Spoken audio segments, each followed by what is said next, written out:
El título de esta mañana es El Dios de toda esperanza. El Dios de toda esperanza.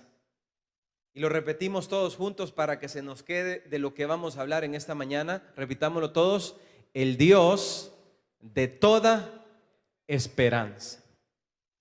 La carta del apóstol Pablo a los romanos era dirigida a una iglesia en donde el apóstol Pablo puso mucho esmero. Se dice que cada uno de los que integraban esta iglesia podían haber sido ya sea personas que habían sido convertidas en el Pentecostés o personas que habían sido convertidas por la predicación del apóstol Pablo allá en Asia. La iglesia que estaba en Roma era una iglesia que Pablo consideraba como uno de sus terrenos, lugares donde él ya había sembrado el evangelio. Esta iglesia tenía grandes dificultades y grandes disyuntivas. Una de ellas y una de tantas era de que había una gran división y había un gran conflicto entre dos grupos. El grupo número uno eran los judíos creyentes al evangelio y el grupo número dos eran los gentiles, aquellos que no conocían la Torá, aquellos que no conocían el canon hebreo y que eran sumados a la nueva ola del cristianismo.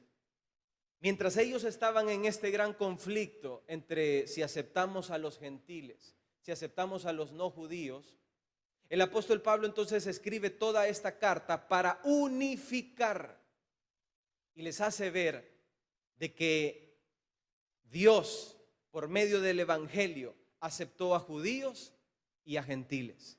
Y por medio del evangelio ya no hay judíos, ya no hay gentiles, ya no hay ricos, ya no hay griegos, ya no hay nada, sino que solamente hay un solo cuerpo que ha sido aceptado por la sangre de Cristo. Y el apóstol, escribiendo en una de sus cartas, les empieza a hablar de la esperanza. Esa esperanza pues que no avergüenza, esa esperanza que nos da la confianza.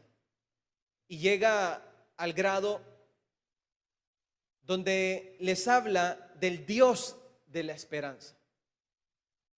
Y el Dios de la esperanza es ese Dios en el que usted y yo confiamos. ¿Cuántos confían en el Dios de la esperanza? Y ese Dios de la esperanza es el que Pablo les habla. Y les dice, el Dios de la esperanza es el que los hará primero creer. Y cuando ustedes crean en ese Dios de la esperanza, lo que va a haber en resultado es que sus corazones van a ser llenos de paz, de gozo, y lo que tiene el Padre va a ser delegado a los hijos. Y lo que va a suceder en sus corazones es que como el Dios de esperanza tiene tanta esperanza, sus corazones también van a abundar en esperanza.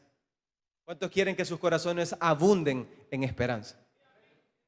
Y eso es lo que el apóstol Pablo escribe a los romanos, que el Dios de la esperanza, por medio del creer, les dé paz, les dé gozo y los sobreabunde en esperanza.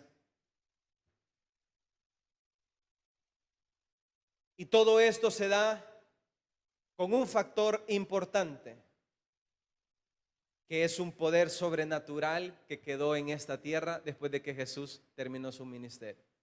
Se llama el Espíritu Santo de Dios. Y es por medio del Espíritu Santo que hay gozo, que hay paz y hay esperanza en los corazones de los seguidores de Cristo.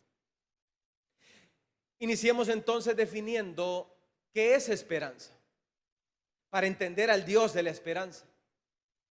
La esperanza es entonces, definiéndola, aclarándola y ampliándola, la esperanza es la seguridad.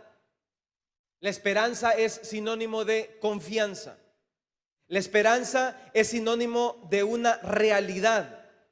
La esperanza es sinónimo de seguridad. La esperanza entonces es seguridad, es confianza, es certeza. Y lo opuesto a esperanza, ¿qué es? Lo opuesto a esperanza es desesperanza. Lo opuesto a esperanza es desconfianza. Si esperanza es confiar, entonces lo opuesto es desconfiar. Si esperanza es tener una certeza y una convicción, entonces lo opuesto es vivir en una desconfianza. Se dice que muchas veces para tener relaciones estables, tanto de parejas o relaciones laborales o relaciones de negocio, lo que se necesita, el factor fundamental para que una relación funcione es la confianza. Nadie puede hacer negocios con una persona que desconfía. Nadie puede tener un empleado a una persona que desconfía. Nadie puede tener una relación de esposo a esposa en una relación de desconfianza. La confianza entonces es vital para que la relación fluya. Si no hay confianza, si no hay seguridad, si no hay certeza, entonces hay desconfianza. Y donde hay desconfianza, entonces no hay paz. Y donde hay desconfianza, entonces no hay alegría. Y donde no hay alegría, entonces no hay gozo. Y donde no hay gozo, la persona no puede vivir en tranquilidad, en armonía y en seguridad. Mire todo lo que trae la desesperanza. Mire todo el caos que genera en el ser humano la desconfianza. Yo le hago a usted la pregunta: ¿por qué usted lleva sus ahorros al banco? Porque usted confía en el banco. Pero porque usted no le da, porque usted dentro de la casa ahí anda escondiendo las moneditas y los billetillos. ¿Por qué no los deja sueltos? Vamos a ver. Porque usted sabe que el montón de mañosos que hay dentro de la casa.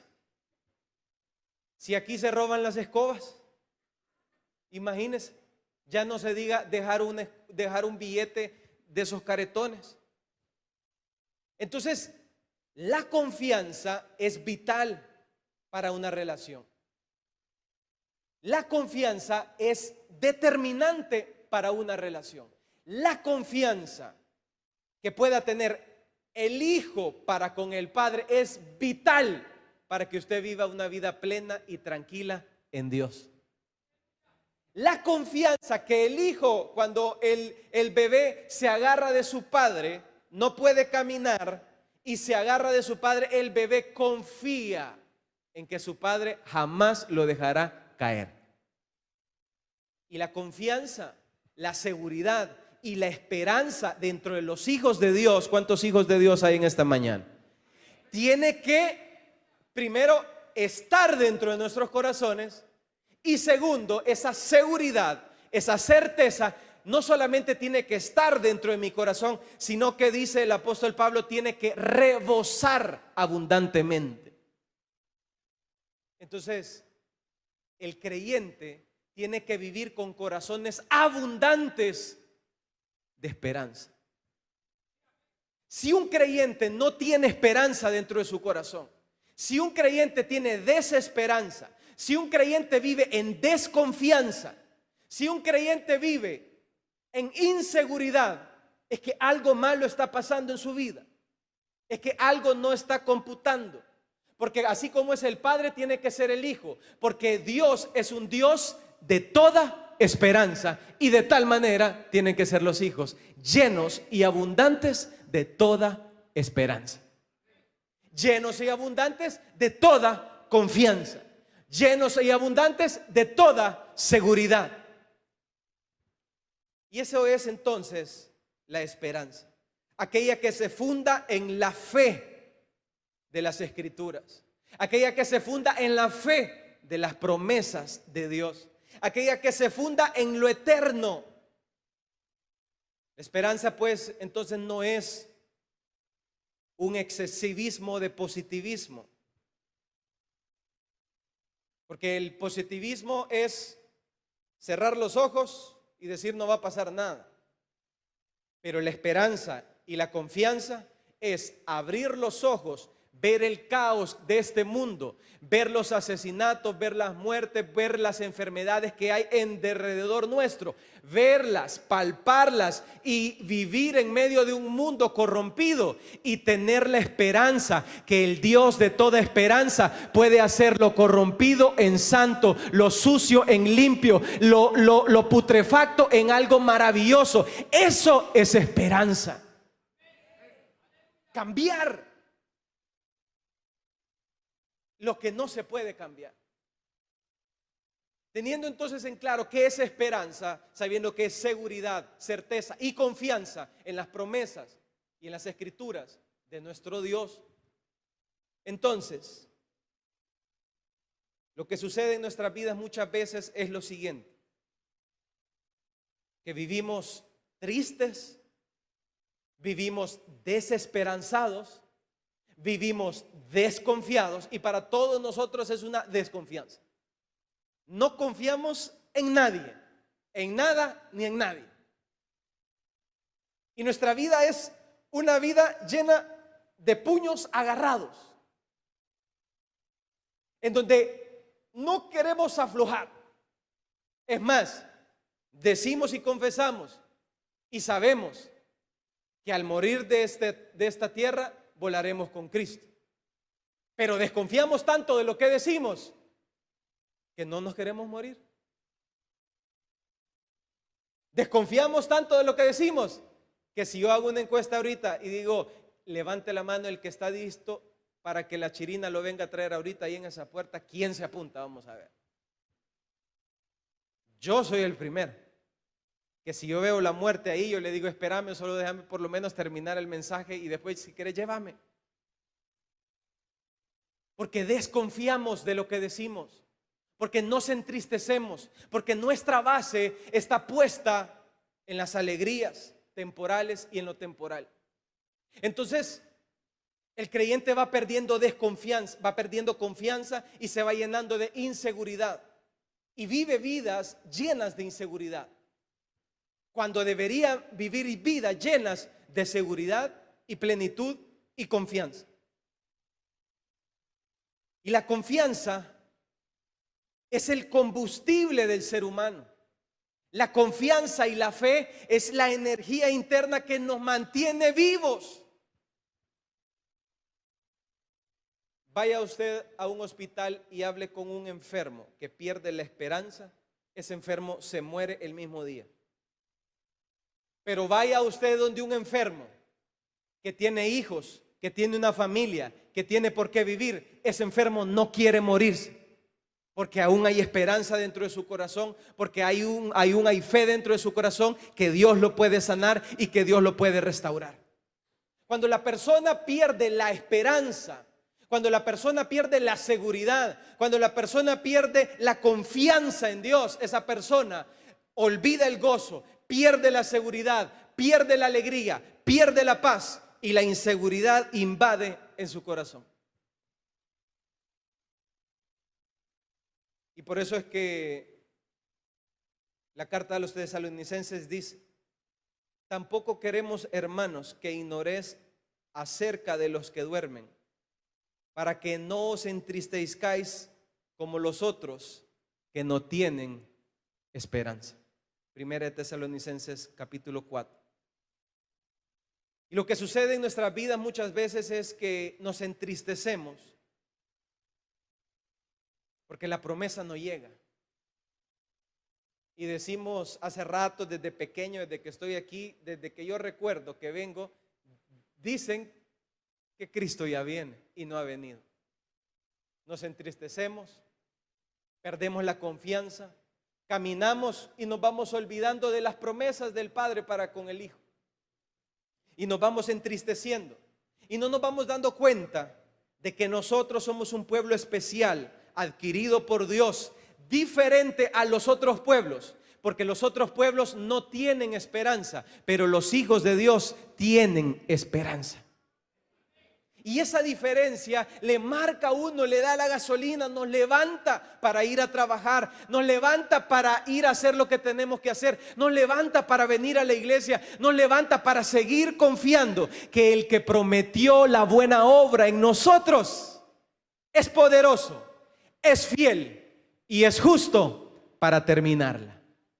Así es que si usted dice, estoy triste, si usted dice, no tengo seguridad que voy a lograrlo, hay muchas personas que dejan de venir a la iglesia porque no pueden dejar su vicio.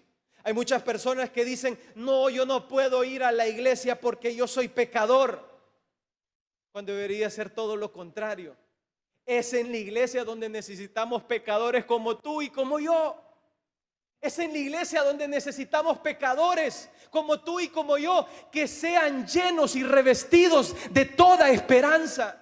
Es en la iglesia donde necesitamos personas imperfectas como tú y como yo, para que en nuestra imperfección no se gloríe nuestro nombre, para que en nuestra imperfección sea el Padre glorificado, para que en nuestra imperfección no sea nuestro nombre resaltado, sino que en nuestra imperfección se note que es Dios el que trabajó en nosotros. Y las personas, al ver lo difícil que es dejar de mujeriar, dicen, no puedo. Bajan los brazos y dicen, es imposible dejar esta otra mujer. Me atiende, me pega unas acariciadas y unas besuqueadas que yo quedo así. Y es difícil. Y es meramente imposible. Pero en el momento justo que tú pierdas la esperanza, en el momento justo que tú pierdas la confianza que Dios te puede sacar de tu hoyo, en ese momento la persona se muere. Y al perder toda esperanza, lo único que te espera es el cementerio espiritual. Y por eso es que hay que entender entonces la esperanza como es. Y para entender la esperanza hay que saber que hay dos tipos de esperanza. El primer tipo de esperanza es la esperanza que supuestamente se ve. Y la segunda tipo de esperanza es la verdadera esperanza. Y hay una característica primordial, esencial en la verdadera esperanza. ¿Y sabes cuál es? Que la verdadera esperanza tiene que ser de la siguiente manera, y te lo ejemplifico. La verdadera esperanza, si tú estás parado en una parada de autobús, tú estás esperando el bus que venga. Mientras tú estás en la espera del bus, el bus que aún no aparece, eso es esperanza. Entonces tú estás en el aeropuerto esperando el avión que te va a llevar al cielo. Entonces tú y yo estamos en este aeropuerto, en esta parada terrenal con vistas y puntos celestiales. Entonces nosotros estamos aquí en esta parada y estamos, ¿han visto ustedes las personas en las paradas cómo nos ponemos? ¿Cómo empezamos a huesear? Cuando no vemos, cuando hay un gran gordo que nos para enfrente y no nos deja ver, ¿qué hacemos? O lo movemos o hacemos 2 o 3 pasos para adelante. Casi nos pasa un carro y nos va a atropellar, pero como nosotros estamos tan pendientes de la esperanza, no nos importa hasta que nos pasen atropellando. Si no lo vemos de acá, nos hacemos para atrás. ¿O no? Si no, me hago más para atrás. Y si no, me voy de bravucón adelante de la fila, aparto a todos y digo, yo quiero ver el bus que estoy esperando. Todo el tiempo en que tú no estás viendo el bus que viene a traerte y que viene a llevarte a tu destino, todo ese tiempo es la verdadera esperanza. Porque la característica de la verdadera esperanza es la que no se ve. La esperanza es la que no se ve. Eso es esperanza. Cuando tú estás, pasan las 5, pasan las 7 y no aparece el bus. Eso es esperanza. Pero está la esperanza que es cuando ya aparece el bus. Y ya cuando lo ves venir y ya te está subiendo, esa es la esperanza que se ve. Entonces hay dos tipos de esperanza. La esperanza que se ve y la esperanza que no se ve. La esperanza que se ve, cuando te subes al bus, esa no es esperanza. Porque ya vistes, porque ya tocaste el bus y ya te montaste al bus. Eso no es esperanza, porque estás tocando, estás palpando, porque estás viendo y estás ya dentro del transporte. Y es por eso que las personas se decepcionan, porque su fe está anclada en la esperanza que se ve, en lo tangible. La gente está anclada en sus cuentas bancarias. La gente está viendo sus empleos. La gente está viendo sus casas, sus adquisiciones, sus posesiones. En eso anclan su esperanza y su confianza, en una falsa esperanza que se ve y que no es esperanza. Pero hay una esperanza que sí es esperanza, y esa esperanza es la que no se ve. Y esa que no se ve es esa que te tiene inquieto. Ahí viene, no viene. Ahí viene, no viene. Me va a dejar, ya es tarde. Esa esperanza que no se ve es la verdadera esperanza. Porque en esperanza fuimos salvos, dice el apóstol Pablo a los romanos. Pero la esperanza que se ve no es esperanza. Porque lo que alguno ve, ¿a qué esperarlo? Pero si esperamos lo que no vemos, con paciencia lo aguardaremos, dice Romanos capítulo 8, versículo 24. Entonces, el creyente tiene que vivir inquieto, como Dios lo tiene inquieto, esperando con paciencia la esperanza real, la que no se ve. Esa que nos inquieta, esa que nos dice, ¿será que estos hermanos nos están dando terapia? Y hay muchos que entran en duda. Hay muchos que dicen, es que yo ya, eso de creer en Dios, e inicias procesos de cuestionamiento de tu fe. Pero lo que sucede es que si hay cuestionamiento y hay incredulidad, primero ya perdiste el gozo, primero ya perdiste la paz, primero ya perdiste la fe, y por ende en ti ya no hay seguridad en lo que tú creíste desde pequeño o grande. Entonces por eso usted ve que la persona empieza a tambalear y a moverse de un lugar a otro, de una iglesia a otra. Y es por eso que usted ve personas que están dentro del cristianismo y después se pasan al musulmán. Después del musulmán se pasan al mormón. Y después del mormón se pasan a los testigos de Jehová. Porque dentro de ellos no hay seguridad, no hay certeza, no hay confianza en lo que han creído. Han dejado su fe, han dejado su confianza en el Dios de toda esperanza.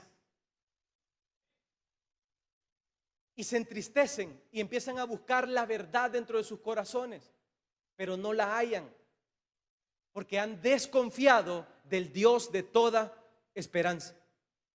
Pero el Dios entonces, teniendo en claro qué es la esperanza y los dos tipos de esperanza, sepamos entonces que Dios es un Dios de toda esperanza, que Dios es un Dios de toda confianza, que Dios no es un mortal para que mienta, ni es hijo de hombre para que se arrepienta. Dios es un Dios verdadero. Dios no es un simple mortal para mentir y cambiar de parecer. ¿Acaso no cumple lo que promete, ni lleva a cabo lo que dice en Números 23, 19? ¿Acaso Dios es efímero? ¿Acaso Dios es mentiroso? ¿Acaso Dios no puede cumplir lo que promete? Los hebreos estaban en esa gran disyuntiva. Habían sido esclavizados por Egipto, habían pasado años y décadas y años, y la esperanza no llegaba. Pero ¿acaso Dios no cumplió sus promesas con Abraham? ¿Acaso Dios no cumplió y que le dijo, de ti haré una gran nación? ¿Acaso Dios no cumplió sus promesas para con los hebreos? ¿Acaso Dios es un Dios mentiroso? Dice Números. Reconoce por tanto que el Señor tu Dios es el Dios verdadero, es el Dios fiel, el que cumple su pacto de generación tras generación y muestra su fiel amor a quienes lo aman y obedecen todos sus mandamientos, dice Deuteronomio 7:9. Y lo que sucede muchas veces es lo mismo que le pasó a los hebreos. Empezaron a desconfiar porque vieron y lo confiaban en lo que estaban viendo. Y empezaron a desconfiar. Empezaron a entrar en desesperanza. Entraron a entrar en desconfianza de Dios. Empezaron a adorar ídolos. Se crearon sus propios ídolos en medio del desierto. ¿Y por qué crees que empezaron a hacer ídolos en medio del desierto? Porque dejaron de creer en el Dios de la esperanza. Porque dejaron de creer en el Dios de la seguridad. Porque creyeron que estaban tratando con un hombre. Porque claro, como dice Romanos 3:4, sea Dios veraz y todo hombre mentiroso.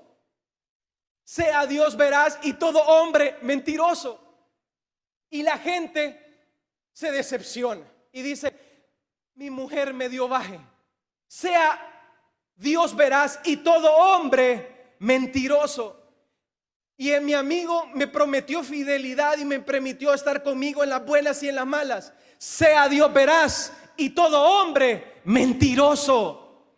Y el padre con el hijo se decepciona porque su hijo no hizo lo que él quería. Sea Dios veraz y todo hombre y todo hijo de hombre mentiroso. Somos infieles, pero hay uno que es fiel, pero hay uno que es verdadero, pero hay uno que es honesto, pero hay uno que es veraz, pero hay uno que es seguro, pero hay uno que cumple sus promesas, pero hay uno que no defrauda su palabra. Y para aquellos que desconfían, que entran en la desesperanza, el Señor no tarda en cumplir sus promesas, según entienden algunos la tardanza. Más bien, Él tiene paciencia con ustedes, porque no quiere que nadie perezca, sino que todos procedan al arrepentimiento, dice 2 de Pedro 3:9. Y para los que están impacientes y dicen, es que el bus no viene, ¿será que ese busero es mentiroso? ¿Será que por el paro ya no va a venir?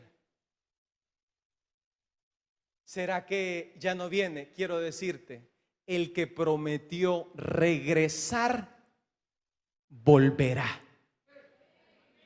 Y media vez tú no pierdas eso de tu mente y de tu corazón. Vendrán avalanchas, vendrán situaciones, vendrán problemas, vendrán angustias. Mantente fe en la esperanza del Dios de la esperanza, que lo que Él prometió es fiel y justo para cumplirlo. Teniendo entonces en claro que es el Dios de la esperanza, entonces, ¿qué es lo que yo necesito hacer? ¿Qué es lo que yo necesito hacer para accesar al Dios de la esperanza y todos sus beneficios, como gozo, paz y abundancia de esperanza? Yo quiero hacerte la pregunta, ¿cuántos de los que están acá? Contéstatelo tú en tu corazón. Tienes dos opciones: o llenas tu corazón de miedo e incertidumbre y de pánico y vives todo el tiempo en agonía, y que me van a matar y que va a suceder y que no sé qué cuánto. Y usted habla con esas personas que solo hablan y todo es miedo y todo es incertidumbre. ¿Ha hablado usted con un tipo de personas de esas así? ¿Sí? Yo ni me les acerco a ellos. Yo nomás los veo, tengo un radar que detecto. Nomás los veo. A mí me gusta acercarme a esas personas que sus corazones están llenos de paz, de gozo y rebosan de esperanza. ¿Cuántos quieren que sus corazones rebosen de esperanza? Yo quiero que mi corazón rebose de esperanza. Entonces, ¿qué tengo que hacer?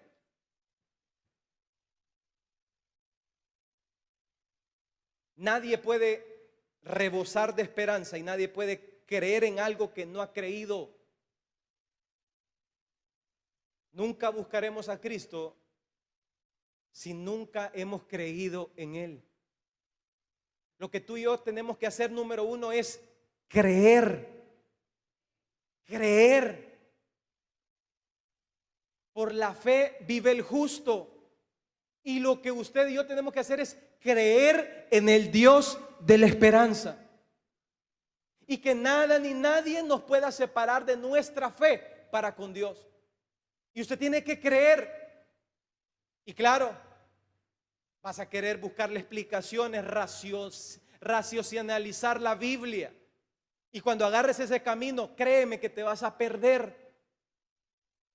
Y vas a intentar entender con tu mente la Biblia. Pero la Biblia no se entiende con la mente, con el raciocinio. La Biblia se entiende por el Espíritu de Dios. La Biblia se entiende porque dentro de mí hay un espíritu. Entonces cuando yo abro la Biblia, es el Espíritu Santo que me limpia los ojos, me quita las vendas de los ojos y me dice: mira, cabezón, así son las cosas, así se entiende este versículo. Y cuando nosotros llegamos a la Biblia con nuestro raciocinio, nos perdemos y nuestra fe desfallece, dejamos de creer.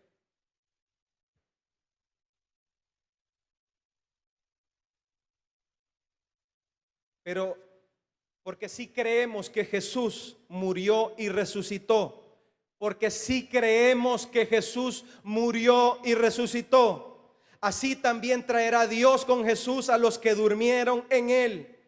Por lo cual os decimos esto en la palabra del Señor, que nosotros que vivimos, que habremos quedado en la venida del Señor y no precederemos a los que durmieron, porque el Señor mismo, con voz de mando, con voz de arcángel, con trompeta de Dios, descenderá del cielo, y los muertos en Cristo resucitarán primero, y luego nosotros, los que estemos vivos, los que hayamos quedado, seremos arrebatados juntamente con ellos en las nubes para recibir al Señor en el aire, y así estaremos siempre con el Señor. Por tanto, alentaos los unos con los otros con estas palabras, dice Primera de Tesalonicenses 4:14.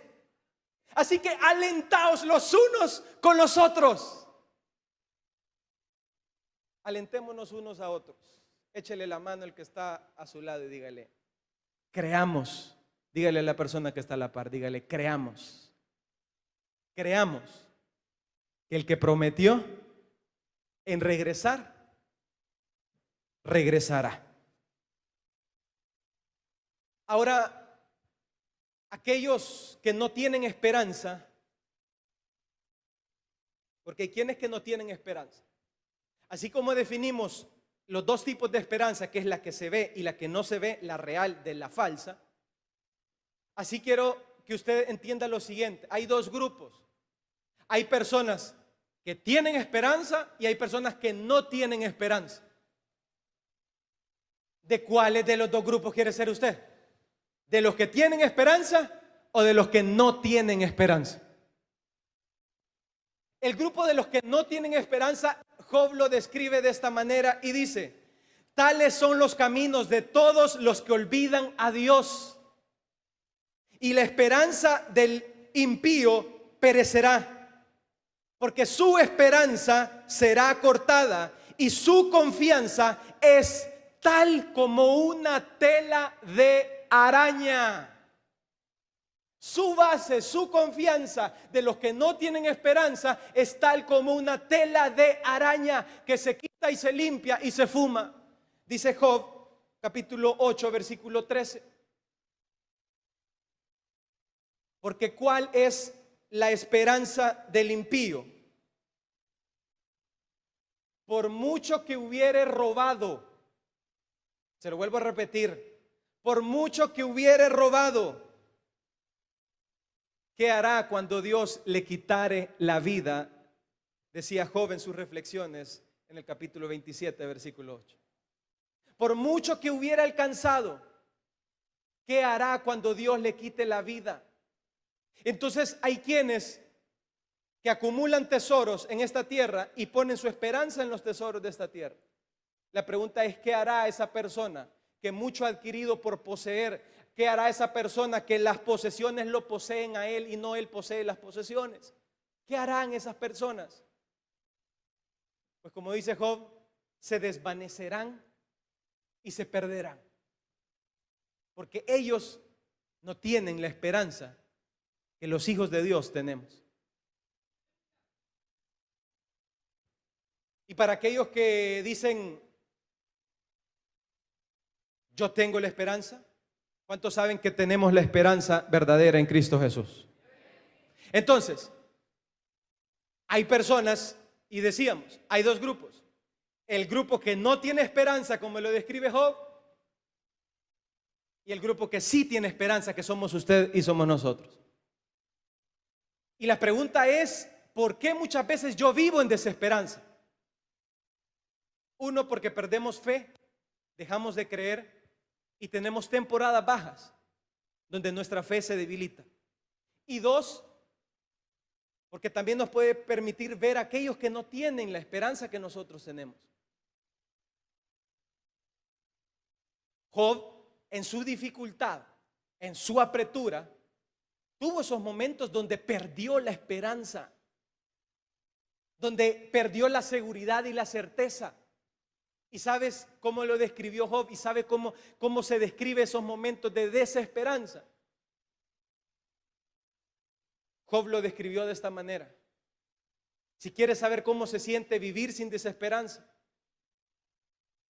Job dijo, me arruinó por todos lados.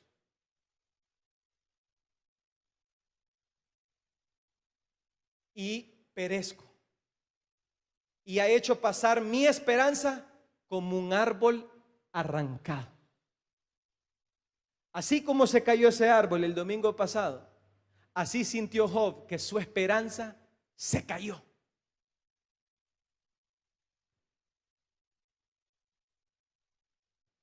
Y mira cómo describe todavía Job la esperanza, la desesperanza, los momentos de desesperanza. Las piedras se desgastan con el agua impetuosa que se lleva el polvo de la tierra. De igual manera haces tú parecer la esperanza del hombre. Así como las piedras se desgastan con el pasar del agua, así desgastas tú la esperanza en el hombre, dice Job capítulo 14 versículo 19. Así como desgastas las piedras con el pasar del agua, así me ha desgastado, dijo Job, mi esperanza. Ya no tengo fuerzas, ya no sé en qué creer, ya no sé en qué confiar. Pero quiero decirte que para los que no tienen esperanza, para el grupo de los que no tienen esperanza, quiero darte buenas noticias. El Dios de la esperanza tiene esperanza para los que no tienen esperanza y para los que por promesa tienen esperanza. Y como dice la palabra, aún hay esperanza. Y para los que dicen, yo no califico dentro de los santos, yo no califico dentro de los pulcros de la iglesia, yo no califico dentro de los hermanos que son religiosos y que hacen todos los ritos. Para aquellos que dicen que no hay esperanza, quiero decirte que aún hay esperanza para tu vida. David reposó en esa esperanza y dijo en uno de sus salmos, alma mía, en Dios solamente reposa, porque de Él es mi esperanza, dice Salmo 62:5. Pero también el salmista dijo, ¿por qué has puesto a Jehová, que es mi esperanza, en Salmos 91:9? La esperanza entonces es el combustible, es la gasolina interior del creyente. No puede haber creyente sin esperanza. No puede haber cristiano sin esperanza. No puede haber cristiano sin confianza. No puede haber cristiano sin certeza que las promesas que Él ha hecho a su iglesia, Él es fiel y justo para cumplirlas. Entonces, denle esa ofrenda de palmas, fuertes esas palmas a Dios. Entonces, teniendo en claro qué es lo que yo tengo que hacer para lograr la esperanza, que es por medio del creer, entonces entendamos cómo es que se da eso. ¿Será entonces que yo es por mi fuerza, si es porque yo soy convincente, porque yo de veras creo en Dios? De ninguna manera. Esa fe y esa esperanza, esa fortaleza para decirle no al pecado, esa fortaleza para decirle no al cigarro, no vendrá por tus propios méritos, no vendrá por tus propias fuerzas, no vendrá porque tú lo seas. Esa fuerza que necesitas para congregarte periódicamente no vendrá por tus propias fuerzas, vendrá por un poder sobrenatural que entrará en tu vida, y ese poder se llama el Espíritu Santo de Dios. Es el que te va a redarguir de pecado, es el que va a contristarte, es el que te va a bajonear, es el que te va a hacer sentir mal, es el que va a levantar tu conciencia y te va a decir: has hecho esto malo, has hecho esto otro. Es Él el que pone la fuerza, es Él el que intercede por nosotros. Y por medio del Espíritu Santo es que accesamos a esta fe, es que accesamos a este gozo, y es que accesamos a esta paz.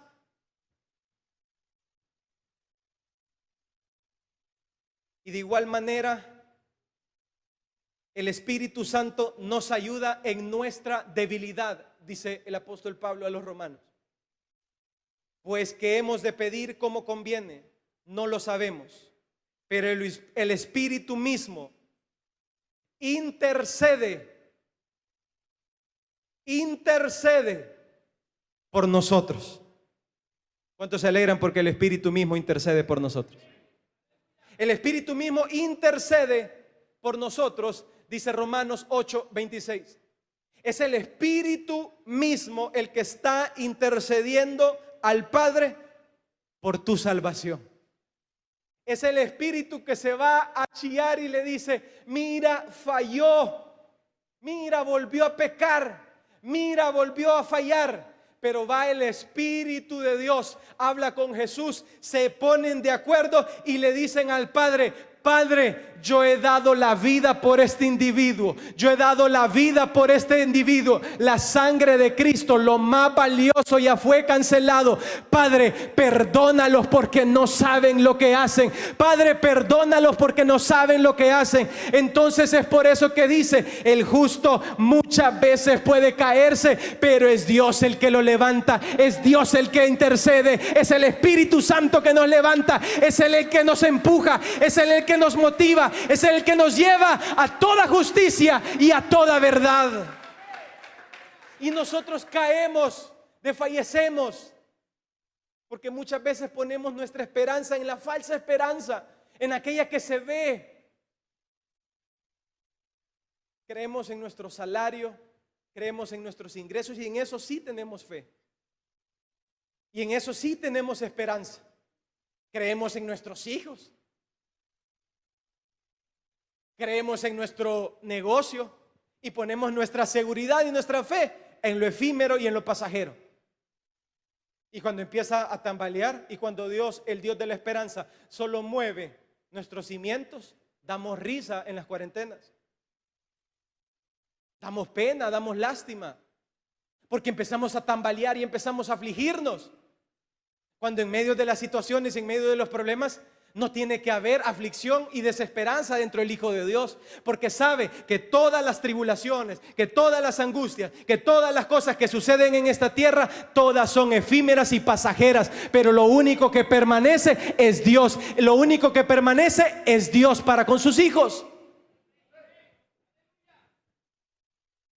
Y entonces, ¿cómo es que se logra todo esto? Con el poder del Espíritu Santo de Dios. Es el Espíritu Santo el que nos ayuda en nuestra debilidad. ¿Cuántos débiles hay aquí en esta mañana? ¿Cuántos somos débiles? Hay pocos, no hay muchos. ¿Cuántos débiles hay? Yo voy a levantar las dos manos, el pie y este otro pie, porque quiero hacerte notar que si hay un débil acá, ese soy yo. Porque quiero decirte que yo soy más débil de lo que tú te puedes imaginar, Que quiero decirte que yo soy más flaco, vas a ver debilidades, vas a ver un montón de situaciones en mí, porque yo soy ser humano y soy débil, me equivoco. Te puedo prometer algo y no te lo voy a cumplir. Te voy a decir que te quiero y es mentira, no te quiero. Te voy a decir que te amo y te voy a decir no, y te voy a dejar de amar. Pero hay uno que está en mí, que agarra mi debilidad, que agarra mi flaquezas, y es el Espíritu Santo en mí que me hace fuerte, y es el Espíritu Santo en mí que me hace veloz, y es el Espíritu Santo en mí que me hace fuerte en Cristo Jesús. Y nuestras debilidades se hacen fortalezas en Él. Y es por eso que Dios agarra tartamudos como Moisés y le dice: ve a liberar a mi pueblo. Y es por eso que Dios agarra pastores de ovejas como David, que no tenían el semblante ni la postura. Y es por eso que Dios agarra personas malcriadas o compulsivas como Pedro, que no pueden contenerse. Y es por eso que Dios agarra a esos débiles que son mechita corta,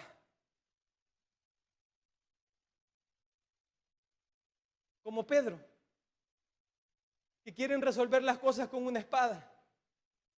Y que cuando la hermana no se puso la pantelina, y que cuando la hermana vino en pantalón con un corvo, quieren quitarle el pantalón a la hermana.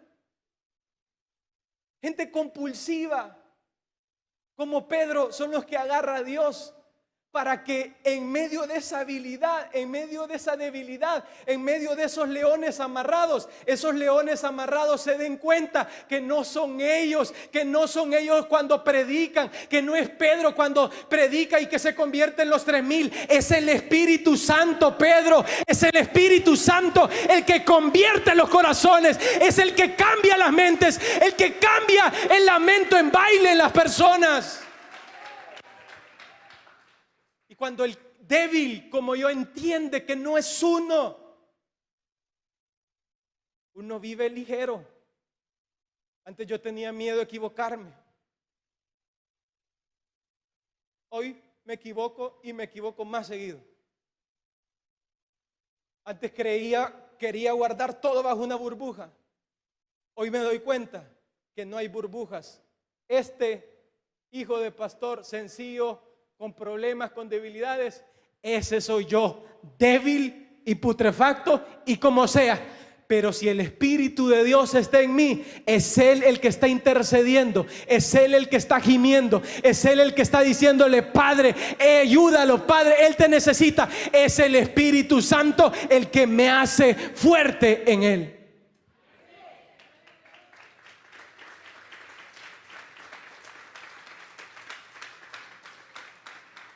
Y te quiero decir algo: el Espíritu Santo intercede por sus hijos. ¿Cuántos saben eso?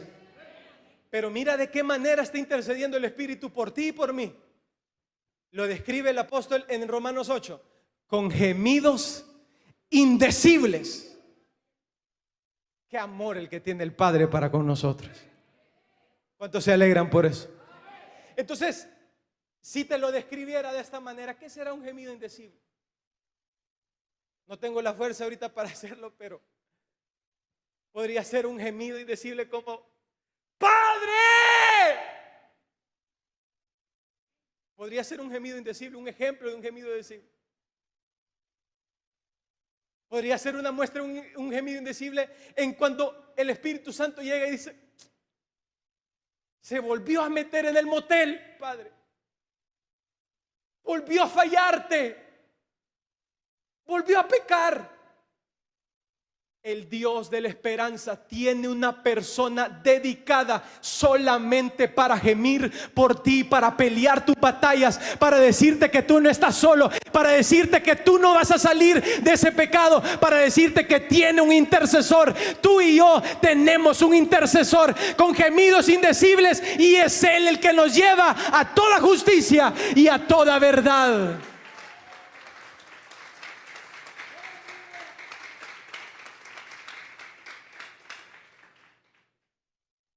Y es entonces que si dentro de ti no hay gozo, no hay paz,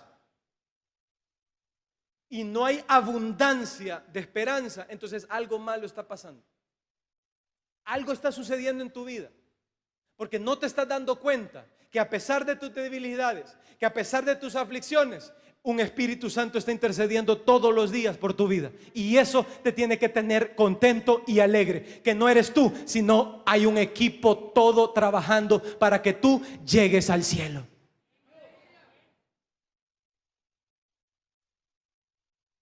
Y venimos y perdemos flaquezas. Nos desesperamos como Job, perdemos la esperanza. Y decimos, ya no viene. Pero quiero decirte que nosotros somos del grupo de los que gozamos de la esperanza. Y si has pasado por temporadas, por momentos en tu vida de desesperanza, quiero decirte que solamente han sido temporadas. Y quiero decirte que solamente han sido momentáneas. Y quiero decirte que solamente son momentos. Porque esperanza hay de sobra para tu vida. Porque esperanza hay de sobra para tu vida. Pero todo basta en que tú creas en esa esperanza. Y el Dios de toda esperanza os llene de todo gozo, de toda paz en el creer, para que abundéis en la esperanza por el poder del Espíritu Santo de Dios, para que abundéis en toda esperanza. Entonces, quiero que entiendas lo siguiente. No es normal, entiéndelo. Te hago una pregunta. ¿Sería normal para ti ver a un presidente a pie o ver a un rey a pie? ¿Qué es lo normal para un rey? Que ande en caballo, que ande en carruajes, que ande con seguidores. Eso es lo normal. ¿Qué es lo normal para un creyente? Lo normal para un creyente es que dentro de su corazón haya paz, haya gozo y haya abundancia de esperanza. Te digo por qué. En una ocasión estaban los fariseos y estaban atacando a Jesús. Jesús vino y les dijo: ¿ustedes de quién dicen que son hijos? Aquellos dijeron: nosotros somos hijos de nuestro padre Abraham. Jesús se les queda viendo así como: qué raro. Si tu papá es rico, vos deberías de ser rico. Esa es la lógica. Qué raro, porque ustedes, las obras de ustedes no concuerdan con el Padre que ustedes dicen tener. Las obras de ustedes más bien son las obras de su padre, el diablo. El normal de un creyente, las obras de un creyente es la misma obra de su Padre Celestial, que es el Dios de toda esperanza. Lo normal de un creyente es que su corazón rebose de seguridad, su corazón rebose de paz, su corazón sobreabunde toda esperanza, porque así como es el Padre, así también deben ser los hijos. El normal nuestro no es andar a pie. El normal nuestro no es andar a pie de amargura, en caminos de amargura. Eso no es normal. Algo está pasando en tu corazón. Algo está pasando en tu vida. Eso no es normal. Eso no es normal que en tu vida haya inseguridad todo el tiempo. Que te llenes de estrés. Que te salgan las varices. Hay una espinilla que a mí me sale cuando yo me estreso. Y me sale siempre aquí, miren. Entonces yo la tengo como una alarma que yo digo: la puchica, ya me estresé. Ya dejé la esperanza por la desconfianza. Ya empecé a querer yo controlar las cosas cuando hay uno que está controlando mi vida. Ya empecé yo a querer hacer cuando hay uno que está haciendo en mí. Ya empecé a confiar en mis fuerzas y no en las fuerzas de Él. Entonces ahí es donde empiezo con inseguridades. Y ahí es donde empiezo con falta de paz. Porque lo normal de un creyente es que hayan pruebas, hayan angustias, hayan dificultades, el creyente esté chele. Eso es lo normal. Tranquilo. Es lo normal de un creyente que haya gozo. Y lo aprendíamos el jueves, que el gozo está anclado en lo eterno, no en las emociones efímeras, no en las alegrías.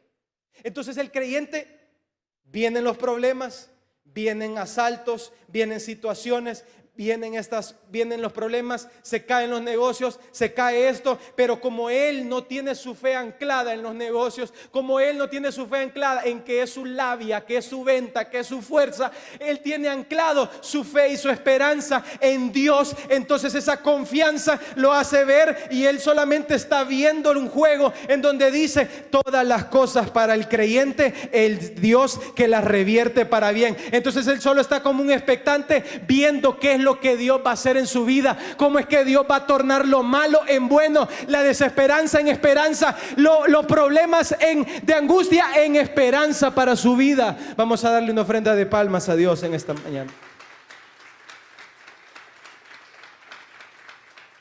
Así que nuestro normal debería de ser abundantes en esperanza. Así que firmes en la esperanza. ¿Cuántos quieren estar firmes en esa esperanza? Así que mantengámonos firmes en la esperanza que profesamos, porque fiel es el que hizo las promesas, dice Hebreos 10:23. Así que mantengámonos firmes en la esperanza, porque quien hizo las promesas es fiel para cumplirlas. ¿Cuántos creen que Él es fiel para cumplirlas? Así que, iglesia, dejemos la desesperanza, creamos, llenémonos de fe, llenémonos de gozo y de paz, y que nuestros corazones sobreabunden en esperanza, para que vivamos estos niveles en donde digamos, y donde nos llenemos de esperanza, y donde digamos, cuando el mismo Dios a nosotros nos dice: cuando cruces por las aguas, yo estaré contigo. Cuando cruces los ríos no te cubrirán con sus aguas. Cuando camines por el fuego, ni por el fuego te quemarás, ni las llamas te abrazarán, dice Isaías 43:2. Y para los que dicen: yo tengo desconfianza, es que es difícil que yo crea. Es difícil que yo confíe en Dios. Es difícil que yo, si yo ya fui a Alcohólicos Anónimos y ya me desahuciaron ellos. Me dieron los 12 pasos, los hice todos y no lo logré. Confiaste en los Alcohólicos Anónimos, pero no les quieres dar el voto de confianza a Dios. ¿Te parece lógico eso? Confiaste en ellos y prefieres confiar en ellos que antes de confiar en Dios. Porque no te estás dando cuenta que tú gozas de una esperanza que no se ve. Así que, para los que confían en el Señor, mire lo que sucede para los que confían en el Señor. ¿Cuántos quieren confiar en el Señor? Para los que confían en el Señor, renovarán sus fuerzas y volarán como las águilas. Correrán y no se fatigarán, caminarán y no se cansarán, dice Isaías 40:31. Para los que confían en el Señor, tendrán fuerzas y sus fuerzas serán renovadas como el águila. Y quiero decirte 3 maneras en las que las aves vuelan. Una es así, la segunda es planeando y la tercera es remontando los aires. La pregunta es la siguiente: ¿de cuál de las 3 quieres tú hacer? ¿Quieres volar? ¿Quieres caminar? ¿Quieres cacaretear? ¿O quieres remontarte como las águilas? Para los que confían en Jehová, para los que confían en Jehová, para los que confían en el Señor, renovarán sus fuerzas, volarán como las águilas, correrán y no se fatigarán, caminarán y no se cansarán, porque es Dios el que está con ellos, porque es el Espíritu Santo que los está empujando, porque es el Espíritu Santo el que está intercediendo por ellos, porque es Dios el que está haciendo que sus hijos se abunden de esperanza y que el Dios de toda esperanza los llene, los rebose y los inunde de la esperanza que no avergüenza.